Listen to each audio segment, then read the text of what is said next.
Good afternoon, and welcome to the end of our second week of the COVID-19, the Mason Impact course. It is exciting to be able to see people here, and we've got a great talk that I think y'all are going to really enjoy and really be relevant today. Before we begin with that, I wanted to give a couple of reminders to you about the course. One of the things that we realize is that sometimes it's hard for you to know whether or not you've got feedback on your discussion posts or not.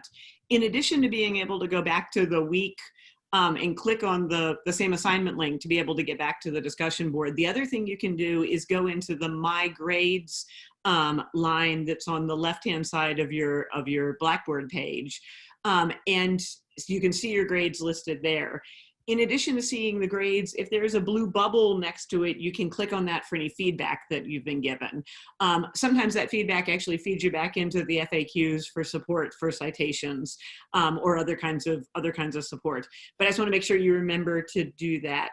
The other thing I was going to say is we're not going to finalize grading on these. A reminder that we want you to do your post within 24 hours after the presentation is given, but we start grading after midnight on Friday. And given the TAs, they may start grading immediately after 5 o'clock after about midnight on Fridays.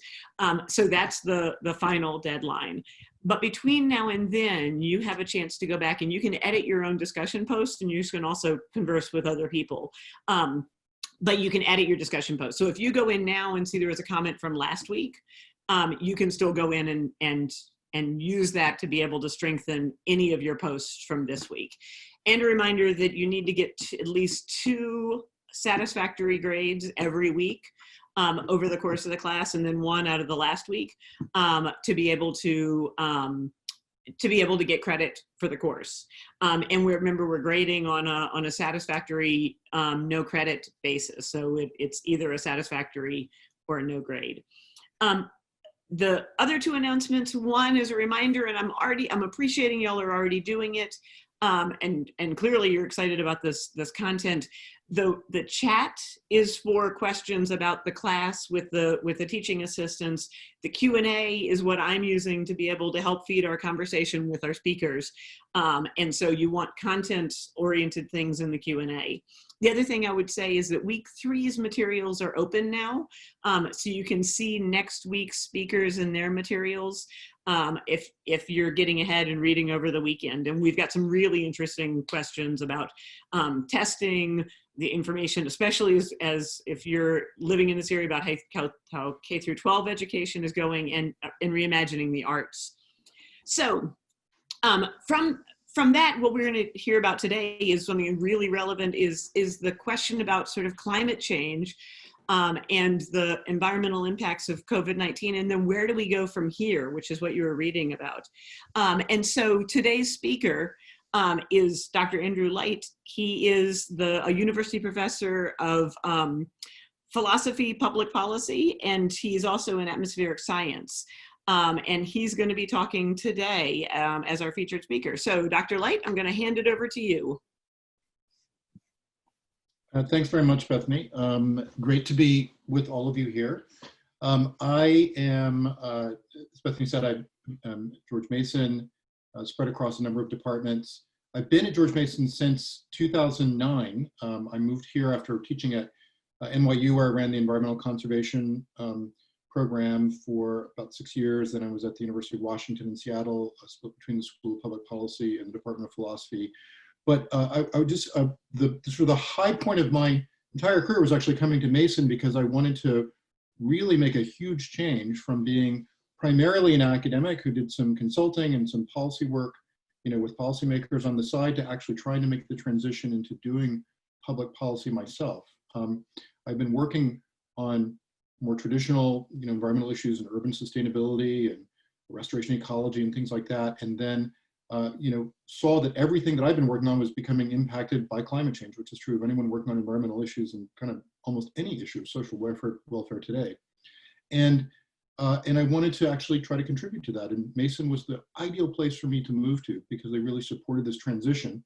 To make a long story short, I wound up serving in the Obama administration in the 2nd term as one of the senior US climate change negotiators in the State Department, working both for what's called the Special Envoy for Climate Change. We were responsible for negotiating the Paris Agreement on climate change and a bunch of other agreements for the United States, and also working directly for Secretary Kerry as his personal climate change advisor for a while. And look forward to continuing to sort of be able to do things like that in the future. So really what I'm going to be speaking to you about today is something that's not only close to my interest, but also something that I think is incredibly important when we think about how we're going to move out of the pandemic that we're currently in, and what are the opportunities to concurrently address both climate change and the pandemic at the same time, and the necessity of doing so. So let me share my screen.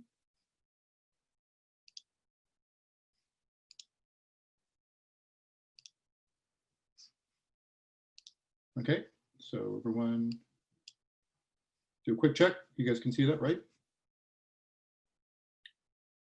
Bethany or someone say yes? Bethany says yes. Okay, great, awesome.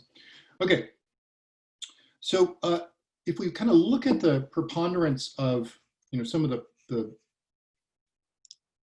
brightest minds in international finance and today, and that kind of sector of global governance, leaders are kind of uniformly sort of saying something you don't hear a lot in the United States, but I think it's absolutely true.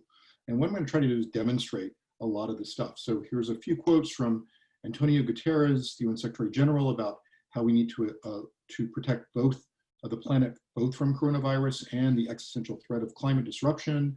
Kristalina Gregorina, the head of the International Monetary Fund, saying that a green recovery is absolutely essential right now. Angel Guerrera from the Organization for Economic Cooperation and Development, which is the collection of all the developed countries in the world, saying that we absolutely need to focus on restarting the economy, getting people back to work, but in particular, it has to be climate friendly. So why would they all kind of come to the same kind of consensus on the need to attend to the overlap between these two areas of climate change and COVID-19? So to try to sort of like make sense of these kind of claims, I'm going to go through three parts in this presentation. First, I'm going to just do a couple indications of why climate change threats are happening right now, and they are absolutely getting worse. We can talk more about the science of climate change and why we think climate change is happening and stuff like that if you want to later in the discussion, but I'm not going to go into the explanations there, but just what are indications now from authoritative US-based sources about why it is that we think that this is absolutely still an urgent crisis that needs to be attended to. Secondly, what can we learn about the relationship between tackling climate change and tackling an economic recession like the one we're going through now because of the pandemic, going back to the last time we had a big economic downturn in 2008, 2009, through to 2010, when we had what's called the Great Recession, right? When the banks collapsed, starting before the election in 2008, and then moving forward to the big $1 trillion, for example, that the United States alone put it into trying to restart the economy after that economic catastrophe. And then finally, how could we move forward, and how are countries currently moving forward, the United States and others, on potentially greening or making more climate friendly their recovery to COVID, which is what we saw those other experts kind of saying would be essential for how we're thinking our way out of this. Now through this, I'm going to kind of move back and forth a few different times. This will be a very data-rich presentation. And I want to thank my colleague, Joel Yeager at the World Resources Institute, where I also have an affiliation in Washington and do a lot of my policy advocacy work through that organization, who helped me to pull together a lot of the data for this. And we're going to go through a lot of data fairly quickly. We can come back to it, and I'll of course be able to share the slides with you, but I think that you'll sort of see the preponderance of the case for why we would need to green the recovery if we can is pretty enormous, both in terms of attending to these twin threats of climate change and COVID, but also creating jobs fast, which we absolutely have to do, and also making the world safer now and in the future when we're going to continue to see threats from climate change. We may possibly face another problem from another pandemic in the future. Okay, so first of all, climate threats are happening now and getting worse. So what I'm going to point to in terms of the authority for I'm going to focus just on the US for the first few slides here, is what's called the fourth US National Climate Assessment. This is an official government document. I worked on it after I left the Obama administration. It was authorized, this process of creating a national climate assessment was authorized by an act of Congress in 1989 and signed into law by Republican President George H.W. Bush. It calls for an annual assessment every 5 years. It's going to be slower than that because there's only been 4 so far, of, first of all, what is the current state of climate science? And secondly, what will be the impacts of climate change on the United States happening right now and what will happen in the future? So I worked on volume 2, which is on that second question, the impact side, and came out with, just want to hit a few points on this. This is a very big document. You can find it all online, free to access. It's actually great because it breaks down every sector of the economy and what will be the impacts of climate change on that now and in the future, but also breaking down the United States into 10 regions and what will be the regional impact of climate change in all those different sectors in each of those different regions. And so we had a bunch of different teams on this, about 300 authors. Half of them were worked in government agencies. Half of them were people like me now in universities or think tanks or places like that. It was approved at the highest level of government by 13 agencies, from the Department of State, where I used to work for, to the Department of Defense, and then Agriculture and Interior, and all the places you'd kind of imagine, Health and Human Services. And then released officially by the White House on November 23rd, 2018. So this is the official buy-in US government assessment, right, of what we think is happening with climate change and why it is a threat to us now. So a few indications here. This is change in Western snowpack from observations going back the last decade. Definite increases all throughout the West on that, which has not only an impact on tourism, of course, but also on water resources and water availability. And as we sort of see the increase in droughts happening with climate change as well, this is an exacerbating impact. Wildfires, remember in the, seems like a decade ago when we were worried about the wildfire season in California in particular, just year before last. Empirically now, we can do lots of studies showing that you actually had an increase in occurrences of wildfires because of climate change that you wouldn't have seen without the warming that's already been caused by climate change. This is projected change in mortality because of heat effects, looking forward into the future. So one is a lower scenario where we sort of come kind of close to hitting what we really where we want to hit in terms of our future temperature thresholds, in terms of temperature increases going forward, and then a higher scenario if we don't do anything to try to achieve those targets. And to pause right here, just to sort of give you a sense of how you ought to think about this, and this is good for anyone who's kind of interested in looking at climate change. I'm sure some of you know this already, but the humans have already warmed the planet 1 degree Celsius, right, over the pre-industrial period of what it was before. So humans alone are responsible for an additional 1 degree Celsius of warming globally. It's higher in some parts of the planet, lower in other parts, but the global average is 1 degree. And then the Paris Agreement that I worked on was a global agreement that said we want to try to limit that threshold to no more than 2 degrees Celsius over the pre-industrial period. And if we could, try to limit it to 1.5 degrees Celsius over a pre-industrial period, which the poorest countries of the world demanded, and especially the low-lying island states demanded as a condition for joining the Paris Agreement to reduce their emissions under climate change, because they just said going to 2 degrees was too much. And I'm going to come to give you some indications of what the difference is between hitting those two markers is going forward. But right now we're not on a track to do that. And we can talk about what the reasons for that are later. We're not on track to do that. So we really are kind of moving more towards this higher end of the scenario, which would see more harm, a bigger increase in changes in mortality moving forward, rather than that lower scenario there. And that's kind of one of the ways in which we need to think about the need to attend to this problem now. In fact, using, in some ways, although it's a tragedy, but the current opportunity we have to engage in different kinds of programs that can stimulate the economy in the right direction rather than the wrong direction now. A couple of indications here. This is an indication of ozone, tropospheric ozone, which has an impact on human health and also on crop yields. You can see again the low range scenario. If we hit something like the targets under the Paris Agreement, picture gets bad, but not as bad as it could. If you look at the higher range scenario on the right side, and that's between 2050 and 2090. And this is an overall table from the chapter that I worked on the economic impacts of this.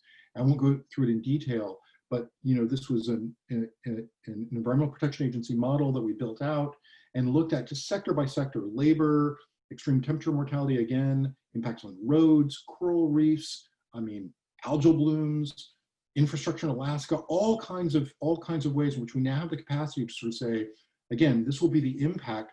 We'll see hundreds of billions of dollars in impact and tens of thousands of lives lost if we go well beyond these temperature thresholds that we're trying to aim for.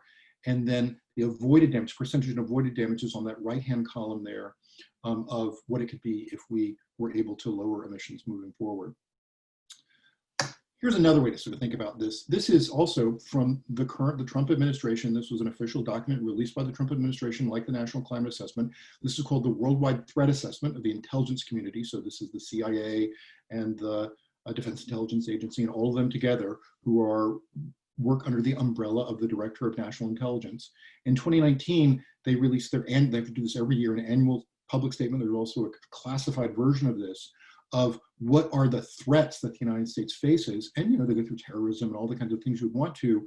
There's a chapter just on environment and climate change. I'm not going to go through the details on this, but just kind of look at the very clear messages from people who cannot mess around in terms of their assessments of real threats to the United States. These are career intelligence professionals telling us that climate hazards such as extreme weather, higher temperature, droughts, floods, wildfires, storms, sea level rise, soil degradation, acidifying oceans, these are all climate impacts, are intensifying, threatening infrastructure, health, and water and food security. And those kinds of changes will increase the risk of social unrest, migration, interstate tension in countries such as, and give some examples there of a few countries, Egypt, Ethiopia, Iraq, and Jordan, where we've actually been able to go in and sort of find examples. There's great data from this, especially from Syria, for example, of where we kind of know that some of the droughts that exacerbated the conflict in Syria led to a huge migration problem in addition to the civil war. Some of those can be traced back. They're not caused only by climate change for sure, but exacerbated by climate change, what the Defense Department calls a threat multiplier. And this is just now common knowledge going back decades in the United States from, again, these defense and intelligence professionals. I mentioned before this choice, that the Paris Agreement says we want to try to limit temperature increase to 2 degrees Celsius. I showed you some data from the US National Climate Assessment of how, if you go way over 2 degrees Celsius by the end of the century, how things get worse. Even that what seems like a fairly small choice here between stabilizing global temperature by the end of the century at 1.5 versus 2 degrees Celsius, actually, we can measure now differences, right, in how worse the impact would be, just in that half a degree Celsius of difference between 1.5 and 2 degrees Celsius by the end of the century. We can come back to this if you'd like to there, but it spans everything, again, from extreme heat, sea ice, sea level rise, species loss to plants, insects, and think about the impacts on pollinators and things like that. Ecosystems, again, we can come back to these if you'd like, but just give you a sense of it. It's just everything gets worse, not at the same rate, but everything just gets worse as it gets warmer. This is a clear trend that we're being able to document now across multiple areas of human impacts and also non-human impacts.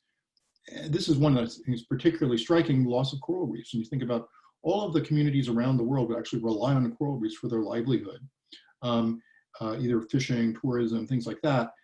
Even if we hit what in 2009 we thought was the acceptable threshold of 2 degrees Celsius, limiting temperature to 2 degrees Celsius, you'd lose almost all coral reefs by then. You could try to regrow them and try to stabilize them using very extreme measures, but it would be hard. And so it's a real big difference in terms of the world we're looking at, depending on what we're able to do. Now, what about how are emissions? How are global emissions going? Well, before the pandemic, not so good. So going up to 2018, we're still, despite some aggressive impact and some stabilization, we had a couple years between 2017 and 2016 and 2017, we were really starting to decouple growth in the economy worldwide from growth, at least in carbon emissions in the electricity sector. We saw a rise in that again, including a 3.4% rise in the US in 2018. Mixed, so it was kind of the US was really in the world was really at an inflection point, going up and down, because of these kinds of problems. And if we look forward at projections into the future, which is a harder thing to do, relying on a lot of modeling to do that, but still, this is the Met Office. This is the main kind of weather and climate office in the UK.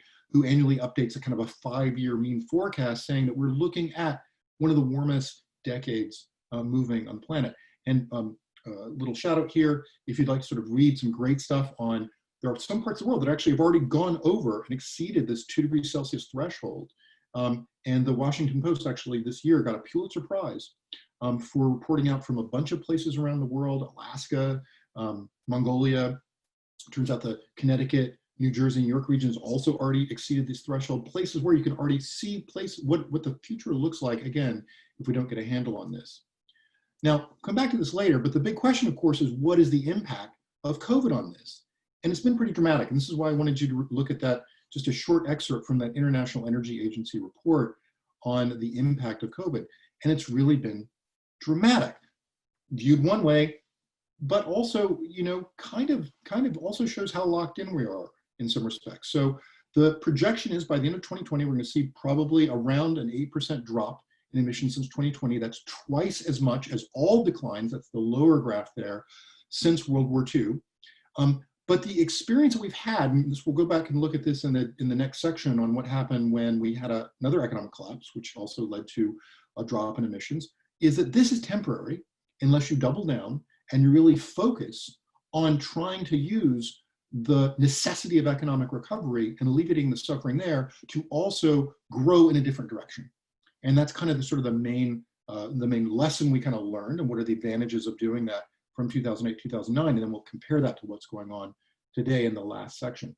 Now, why was this the case? Because, and you saw this and we can come back to this later, but there is, you know, mostly it's because of self-quarantine, mostly because of the percentage of the population, that's the top graph there, almost the entire world under some form of restriction of their activity, which we all have been here in the United States. And then what that's on the bottom there, what that meant in terms of the share of global energy. And that's been the big change. We know, obviously, we've all seen the sort of reports on airlines, but it's also been the case across the board as people don't go as much into work, and you've got a complete drop in emissions from buildings. Our experience, though, is that that will not last. And you can, as we saw in 2008, 2009, you get kind of a mixture in terms of the impacts on emissions depending on what happens. And again, if you don't pay close attention to it, it can rebound. So let's dive in there to the lessons from the 2009 stimulus. So if you look at it all together, the world put around $520 billion into what we'll call, broadly speaking, green stimulus. There's a couple different ways of talking about this. People will talk about a clean energy stimulus. I'll give you an example of that in just a slide or two. Broader green stimulus would include a lot of these other kinds of impacts. Sorry, I'm going to move this over here. Included here is wastewater management, rail transportation, grid modernization, and other, and you kind of see like the relative spending in those different areas country by country. And we're going to do some comparisons here in a second. And that's pretty impressive. But at the same time, sorry, 1 second. But at the same time, you still had an increase. If you look at sort of the far right bar there, if you just pulled out the clean energy stimulus spending packages there, that's actually smaller than every year of subsidies to fossil fuel consumption going on around the world. And this is everything, right, from good policies for sure, which help to lower the costs of heating oil, for example, for poor people, but also lots of policies which frankly are just basically to encourage people to produce and consume more fossil fuels. Because they are such a driver of economic activity. So every year you actually saw more of that going on in different parts of the world. Drill down into the United States, the US Recovery and Investment Act. So if you look at the total spending of the United States on the recovery in 2008, 2009, around $1 trillion was spent on some kind of recovery package. Around a little bit more, we'll see in a second, a little bit more than 10% of that was spent just on green activities in the United States, from renewable energy to efficiency programs. Cash for clunkers, that means like swapping out an old efficient car for a newer, more efficient car, even if it's not, a hybrid or something like that. And different kinds of policies. This was actually the biggest energy investment the United States has ever made in US history. And even though it was a pretty small part of our recovery package in 2008, 2009, relative to other countries, which we'll see in a second, it still, and it didn't last in terms of its impact on emissions. It nonetheless, and this is going to be important because the key is here, we want to try to do two things. We want to reduce emissions, make ourselves safer, and also we want to grow jobs. In this case, these were all job producers. So there you sort of see the hundreds of thousands of jobs were actually produced, estimated just from that one instrument that was done in the last recovery. And we have not yet, just to tell you where we're going on this, we have not yet in the United States made anything like a commitment like this in terms of any of the stimulus packages that we have. There's one kind of House has passed, I'll talk about later, that is in there in the works, has not yet even been considered by the Senate, but we haven't even considered something like this for arguably a hit to the economy, which is far bigger, as we'll see in a second, than we saw in 2008, 2009. The one example, right, of the potential here is if you just look at transportation, the amount of jobs that created by the American Recovery and Reinvestment Act, the ARA Act in 2009 on highways, got about twice as many jobs were created on public transportation projects that came out of this. And we'll see that actually this is part of what the IEA data that you already read in preparation for today's class, shows that you can actually kind of see that trend continuing if you were to make a similar kind of investment. Here's the comparative piece I wanted to show you, and this is really interesting. This is more correlation than causal, though there are some causal elements to it. It takes a little while to break down. But of all the countries, look at all of the stimulus packages in the 2008-2009 crisis, Korea actually spent the vast majority. So if you can, US 10% of our package, Korea spent 80% of its package, its stimulus package in 2008 and 2009 on these green stimulus measures. And we go down these, country by country by country. In most of these countries, we would see that those greener parts actually were able to create more jobs quicker than some of the other parts, because just of the transition you can imagine you're having from old fossil infrastructure to new greener infrastructure, more climate friendly infrastructure. And if you break it down quarter by quarter, Korea actually emerges faster than all the developed countries in the world, the OECD parties, than anyone else. Again, not completely causal, but part of the reason, in the literature you kind of see on this is their commitment to such a high proportion of a green part of their economy, which was able to basically attach itself to more parts of their economy.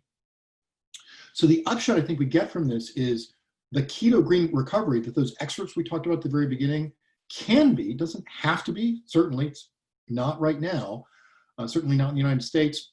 Other countries we'll see are sort of aiming more for something like this model, but it can be pushing the necessity of sustained action on climate and COVID at the same time, right? And as I said before, because it was kind of all over the place in terms of the commitment that different countries had, most of them didn't follow the path that the Koreans did at the time. You really kind of see a kind of a mixture in terms of the ultimate impact over since 2000 of what was the impact on emissions from these different recovery packages, because they just weren't sustained long enough. Okay, last part of the talk, greening the COVID recovery. So level set, and I'm sure others in the class over this week and last week have sort of pointed to this, but as of today, over 137,000 deaths in the United States, 3.5 million cases of coronavirus. That's what's been tested, and probably it's far more than that. And we're now looking at around 60,000 new cases per day, a little bit of a drop from the high from last week, earlier this week, but still, given the trends on this, not. And of course, one of the big worries that we have is that deaths tend to lag a couple weeks, and so we can expect more deaths from these spikes that we've seen over the last 2 weeks, which unassailably seem to come from some states and some regions of some states opening too early. On unemployment, again, let's compare this to 2009 Great Recession. We're in a pickle here. We're really in a bad spot, even though we've seen a bit of an easing on unemployment. So far, in just the last 17 weeks alone, 51 million unemployment claims. In the entire 18 months of the Great Recession, there were only 20 million fewer unemployment claims from the last time we came to something close to this. 1.3 million claims in the last week. 17.3 continuing claims from July 4th. So some people would drop out of the workforce, some people wouldn't. The rate is now currently 11.1%, which is an improvement over last month. But when you dig into the employment statistics, these numbers don't reveal the number of people who were already unemployed and weren't actually on the job market looking for new jobs. So the actual scale of unemployment at the high point so far that we've seen is closer to 16%. The Great Depression was 25%. In the 30s and 40s of Americans being out of work. So we're actually more in that scale, right, of a problem, but also more in that scale of the kind of response that we need to have to this particular problem.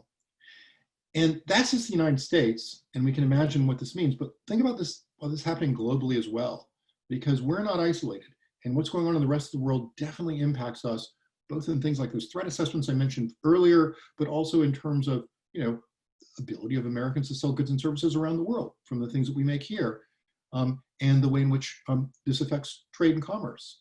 So prior to COVID, World Bank estimates that we were really on a good decline on a global extreme poverty, kind of reducing year by year, decade by decade, because of lots of great measures that were happening there, and that's great. But we see here the projections that now the World Bank puts. These will look at April, June baseline, and June downside. Of course, if things turn to be much worse in some countries, like India, others. India's now got the third largest number of cases in the world after the United States and Brazil. And what could have happened to poverty, you could see a rebound there. And these things are completely connected in terms of how we'd sort of see the difficulty of the United States recovering if you don't see a kind of a global movement on this. So far, about $9 trillion has been announced worldwide for some kind of stimulus process. They're the largest, $3 trillion from the United States. And then you can kind of see the decreasing slide there, more in the developed world, the developing world, as one would sort of expect in terms of capacity. And then we're going to start breaking down, and we'll look at estimates in a little bit of like how much of that has been stuff that we can imagine follows that advice from that first slide I showed you. The experts are saying we need to tackle COVID and stimulating the economy, making ourselves safer, and climate at the same time. How close are we to something like that, and what would it mean to get back on that track? So I won't go through all the details on the next two slides, just some little indications here. There are some promising signs, to be sure. And you can sort of see some of this is conditional. So the first line there, France made a big loan to bail out their national air carrier, Air France, but made it conditional on emissions reductions. Same thing for support for their auto industry, so that you get a faster transition to clean vehicles. Canada used this as used their stimulus as an opportunity to require that companies that receive loans from the government as part of their stimulus package has to be able to report and disclose what are their climate-related risks, which is one of the ways we get investors more to supporting companies that are doing more on this, on climate change rather than less. You can see green infrastructure investments in different places in Europe, but also places like India and Pakistan, which engage in what's called a natural infrastructure project to increase tree cover as part of their pretty limited stimulus package, but still there. And then a few other kinds of things, including, I think quite impressively, Nigeria removing, because Nigeria's a big oil producer, removing their fossil fuel subsidies, seeing the collapse in oil prices as actually as an opportunity to stop propping up a profit-making sector of their economy that really didn't need fossil fuel subsidies. The oil industry in the United States still receives massive fossil fuel subsidies, some of them going back to World War I. We still haven't gotten rid of those. If a country like Nigeria can use as an opportunity to free up and level the playing field in terms of energy choices, you would imagine that the United States could as well. But for every one of those data points, there's something like this. High carbon investments in infrastructure. Mexico and India, again, high carbon bailouts.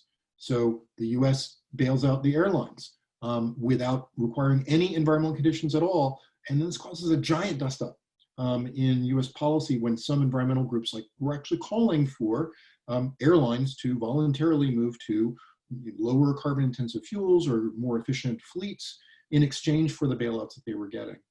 And at the same time, we're not seeing that this is leading to, maintenance of US jobs. Major air carrier just yesterday announced 25,000 in layoffs or early retirements that they're going to be looking for even with the sort of the money that they've been able to get from the United States. And also in some places, which are already, frankly, are soft right now on climate policy, regulatory rollbacks and acceleration of fossil fuel permits that we get in China. Let's dig deeper into the United States. Not a good picture, not a good picture at all. Again, some good policy has been proposed, but not a good picture right now. The focus to date has been on alleviating current impacts. We know this is the checks in the mail, right, that you can get as part of the CARES Act. But at the same time, and that's important, certainly to get people to stabilize people's pocketbooks. Very important to do that. And we were able to do something like that in 2008, 2009. Again, sending checks directly to people, but again, with at least 10% of the overall spending, which was about $1 trillion there, so $2 trillion less that's been spent so far, 10% of that going to measures that would tackle the economic crisis simultaneously with the climate opportunity. So we've seen mostly fossil fuel industries benefited more than clean energy jobs so far from the stimulus programs in the United States, rolling back pollution monitoring, relaxed infrastructure permitting requirements in terms of their environmental impact or their impact with respect to emissions. There's been some bright spots like extending the deadlines for tax credits for renewable energy that actually go back to the ERA Act, the 2009 stimulus package the Obama administration passed at the beginning of their time. But that's really it so far. That's one of the sort of restricted bright spots, and we'll show you a few ways in which we can track this and compare it to what other countries are doing in just a second. There has been proposed, and we might still see this month, some emergency spending for state and local governments. This has been a big demand. States and local governments are not able to print money like the US federal government, so they're in big trouble across the country, and the CARES Act just did not go far enough. And a lot of it hasn't even been released yet to those state and local governments for spending. There's tons of, I'm here in Washington, and there's tons of lobbyists running around town like arguing for some kind of emergency spending for state and local governments. And the ask is somewhere in the 500 billion to 1 trillion range, but we're getting closer and closer to a summer recess period where don't know if that's going to happen. The House rolled out the Invest in America Act on June 3rd, which would see about almost 500 billion over 5 years for a lot of transportation initiatives that would be good, I think, for climate. And it also included in reductions, incentives to reduce greenhouse gas emissions. No sign whatsoever that the Senate is going to take this up. I think this is probably a post-election prospect about whether or not President Trump gets reelected. He decides to once again announce a push, as he has several times since been elected, for some kind of infrastructure bill, and we'll see whether or not anything like this will make it in the mix, or if we get a change in government, whether they will Vice President Biden would try to do something like this. Now, the clear message, though, I know this looks it's a pretty confusing slide, but just think about the top lines of this. What we're talking about, the global climate trend absolutely depends on the COVID-19 response. We're already at an inflection point, and I'll show you this in my last slide, of where we're starting to see trends kind of turn back around in some parts of the world, including in the United States, in a good way, just where the economic trends themselves are moving in the right direction. The decisions we're making now are absolutely essential. So this is a climate action tracker which looks at the different commitments that countries make around the world to different kinds of climate action. Just a few things here. I mean, obvious, from a weaker green stimulus to a stronger green stimulus at the bottom there, you would of course get fewer reductions. But just look at sort of the top lines there in terms of the trends that you could create. So that blue line is kind of where emissions were going, and based on the current commitments, the pre-COVID commitments, right, around the world on reducing climate emissions, which are good, but we were looking this year for countries to begin to, I can talk about this later, begin to increase their ambition, which is what the Paris Agreement asked them to do this year on their emission reductions. And then these different kind of pathways you kind of need to be there, again, keeping in mind that difference between a 1.5 degree pathway and what that could mean for the world and a 2 degree consistent pathway. So we could do better the stronger we make our green stimulus, and we would do a lot worse, of course, if we do what the United States, frankly, is doing right now and not paying attention and not trying to use any of our stimulus packages to attend to this problem, and we'd see, like we said, saw in 2008, 2009, a rebound in fossil fuels. But what you're looking at is really not a lot. So just take that strong green stimulus line at the bottom there.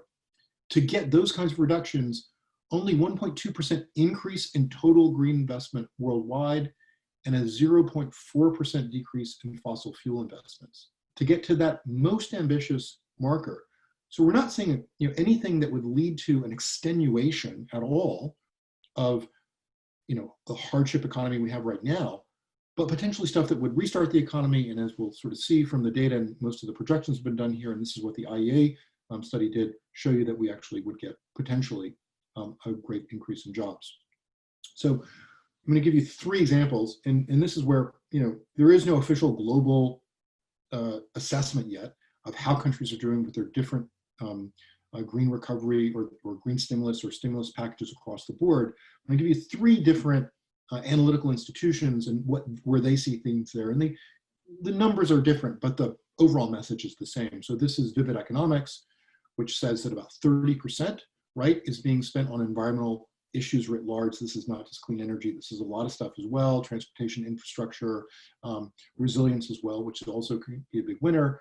European Commission, which is currently considering like a massive project, a massive proposal right now, that would be the most ambitious one there. France, UK, Germany have had the best so far. Canada, pretty good. But again, the trend here, country by country, is just not where we want to see it so far.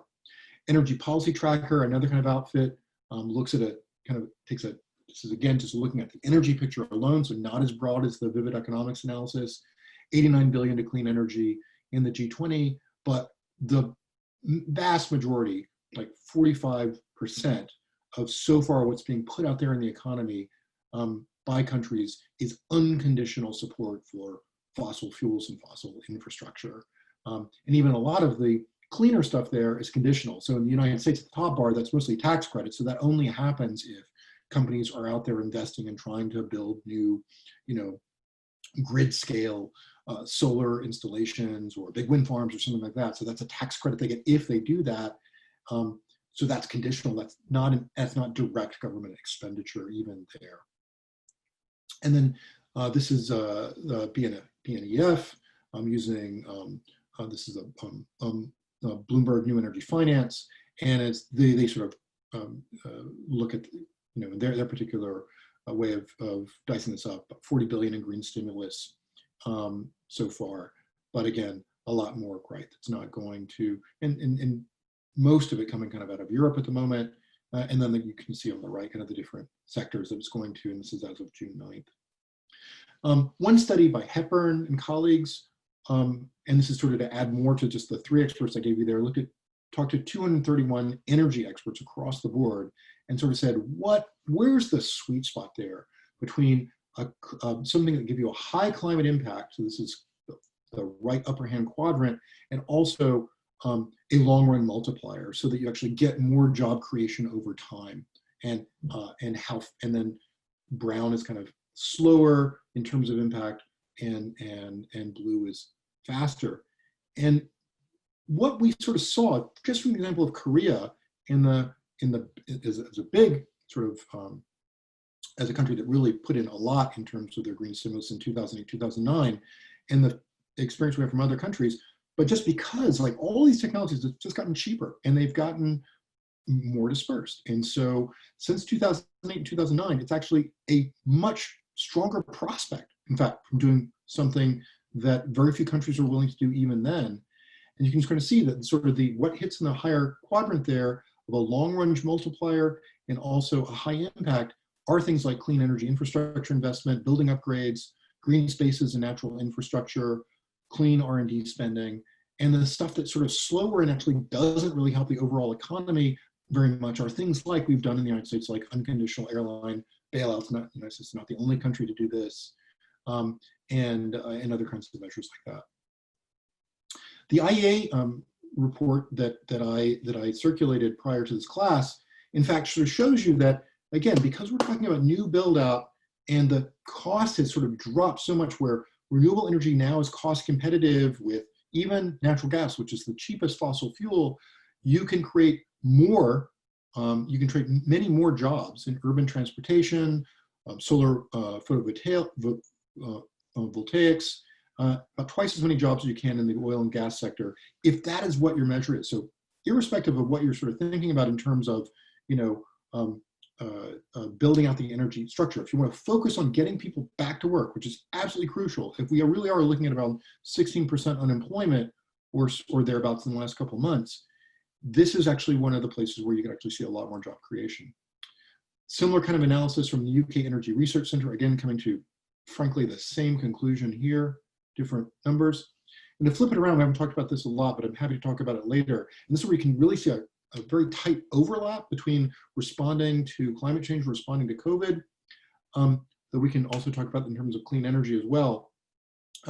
This is the Global Commission on Adaptation, which is an outfit that's run out of the World Resource Institute. They did a big study last year on adaptation benefits and just shows these trillions of dollars in impacts and benefits in investing in different kinds of things, which would just actually be helping to invest in resilience against the climate impacts we're going to see, even if we hit we were able to stabilize a world of 1.5 degrees Celsius, but effectively if we go higher than that. And all of those things would actually make, these vulnerable communities safer. We could also just talk about this in terms of energy itself. One of the things we learned from the SARS epidemic, last big COVID-related epidemic, is that coronavirus-related epidemic, is that people who were already in places where there was dirty air, as you might imagine, were more prone to mortality, were more likely to die from getting SARS than countries where the air was cleaner. And so that's the kind of thing, that's another one of those direct trade-offs where you see that instant overlap. Two more slides here. In the sort of drill down in the US, we'd see something similar to the way the IA looks at this globally, how you can grow more jobs per $1 million of spending in renewable energy as opposed to in the fossil fuel sector, which fossil fuel sector just exacerbates the problem, makes us, increases our susceptibility to climate change, whereas all of these are on the solution side, which would help us to lower emissions in the future. And what we're talking about here, the last slide, and then we'll open it up for questions, we're actually not talking about a dramatic change. I mean, despite the fact that the current US administration absolutely committed to propping up the US fossil fuel industry, that just the sheer decline in coal use alone, because it's not even competing well with other fossil fuels right now, meant that pre-COVID, we were already starting to see this kind of really important inflection point where renewables were surpassing coal for the first time in 130 years. This is just market influence. We know the current administration is not moving this a millimeter. So just in terms of where the market was going and where consumer choices were going, we're already headed in this direction. So what we're talking about here in terms of greening a recovery is not some new, crazy thing that's never been done before, but actually accelerating trends that were already happening. So for all those reasons, I think that's the right choice that we ought to be making, and I look forward to our discussion. Thank you.